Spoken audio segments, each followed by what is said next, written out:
one thing I want to know, I want you to shed some light on this for me because the educational factor on where football is concerned, because most of the times not the most talented players are the smartest. That's just what I've seen it all right throughout the years. Not just in Jamaica, it's a global thing. Mhm. What's your perspective on that? And giving these kids also the opportunity, despite they might not have such high grades, or so how do we bridge that gap? Yeah, listen, I'm glad you touched on that because I think that is an area for potential improvement. I believe that people like myself, people like Coach Sammy, and many others who are trying to help youth football in Jamaica need to get involved earlier in the process before the guys get to that last couple of years in high school when they're playing the Costa Cup.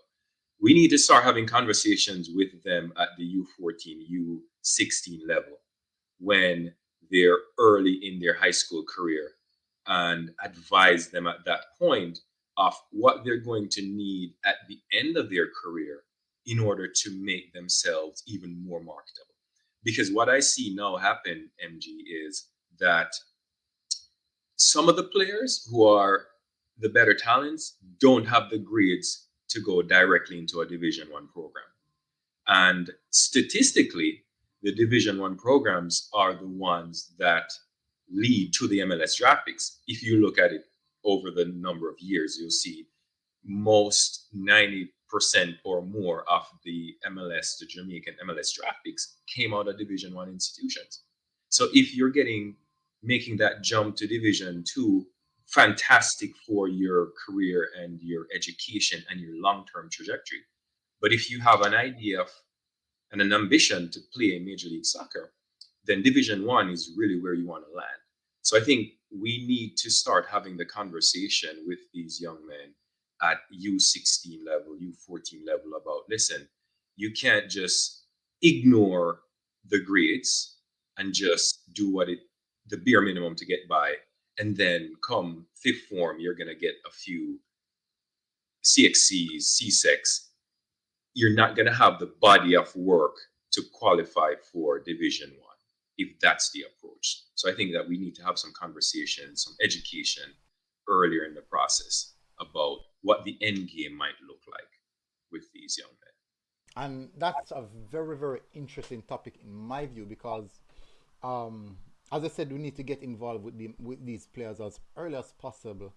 Because what I realize that there's this culture now in Jamaica that's developing that everyone wants to go pro, everyone wants to go Mm. overseas, everyone wants that big contract, that specific contract, and we're so eager to go and get that contract, we neglect everything else. Now, a topic that I want to touch on is I know you know, but I want you, because you're in the system, to put more clarity to it. The difference between the Division 3, 2, and 1, as you mentioned, where 1 is easy to get into the MLS draft. I want you to shed some light on that because a lot of persons, especially younger youth, they don't understand the difference, and they are getting a lot of interest from Division 3 teams, and they in their mind it's Division 1. They're getting interest from Division 2 colleges, and in their mind it's Division 1. So they believe that once they get there, they'll make that big step to the MLS and whatever, whatever. Can you just shed some light on that aspect of it first, please? Sure. I will say this as a disclaimer. A young man from wherever in Jamaica making the transition from schoolboy football to even Division 3 and getting an education is a fantastic achievement. I want to set that stage and that clarity to begin with because it could change the trajectory and will of his life going forward if he follows through and get that degree and maybe even end up staying in America, working in corporate America or wherever. However, if his ambition is to make the jump and be eligible for the Major League Soccer draft, then Division One is really where he would want to be. There are different, without getting into the details, there are different um, requirements for the different levels. It might be easier to get into a Division 3 from an academic standpoint because the academic standards are different between Division 1, Division 2, Division 3, junior college, right? So the academic standards are different. Division 1 has the highest academic standard. There's the NCAA clearinghouse. Kind of, I compare the NCAA to the ISA, if you will. It's the governing body of Division 1 and Division 2 collegiate sport. So there's that clearinghouse that the player will need to be eligible to even qualify for a Division 1 scholarship. So the academic hurdles are higher at the Division 1 and Division 2 level, which means that they need to pay more emphasis on the academic part of their studies throughout the process of their high school career if they have an ambition for uh, going to Division 1 or Division 2. The level of exposure is also higher at Division 1 and Division 2 level. Those are NCAA division sports. The platform is higher. There's the postseason tournament, the NCAA tournament that Division 1 teams qualify for after the regular season is over, which is a huge platform because a lot of the professional clubs they go to that postseason tournament because that's the best of the best. That's the elite teams that make it to that postseason tournament. So the platform is higher as well. The visibility is higher at that level to be exposed to the professional ranks and the professional recruiters.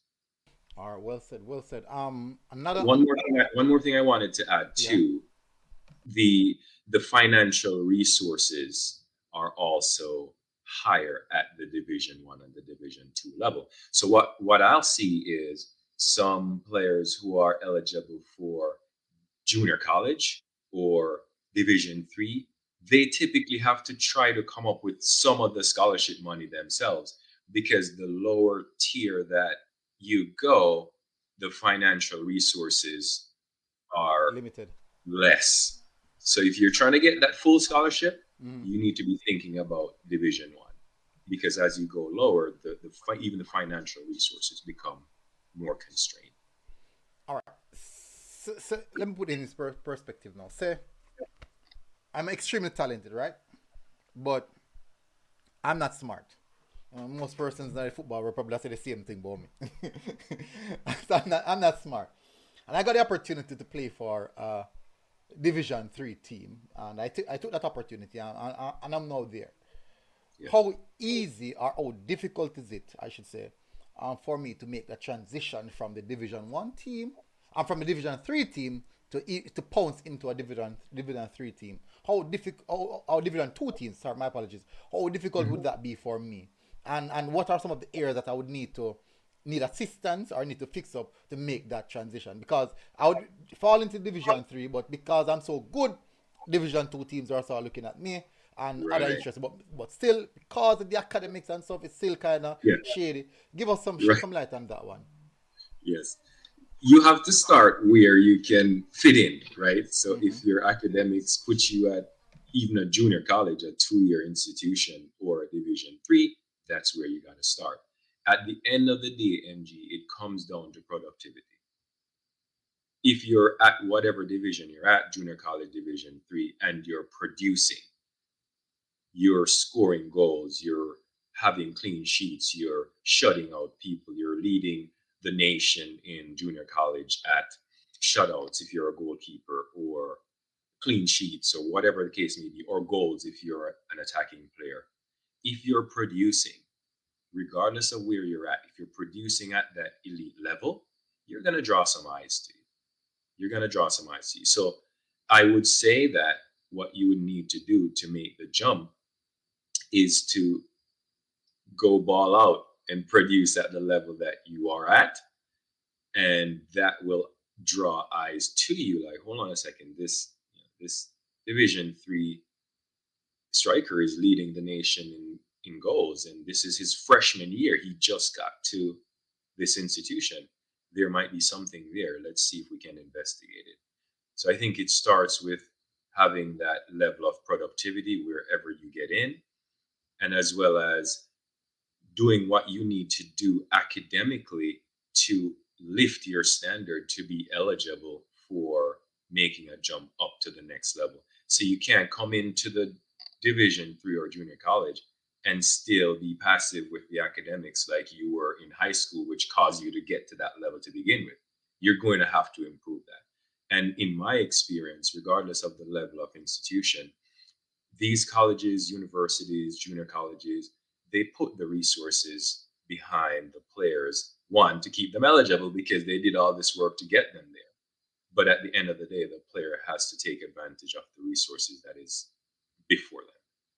So improve your academics wherever you're at and make sure that you're producing at a high level.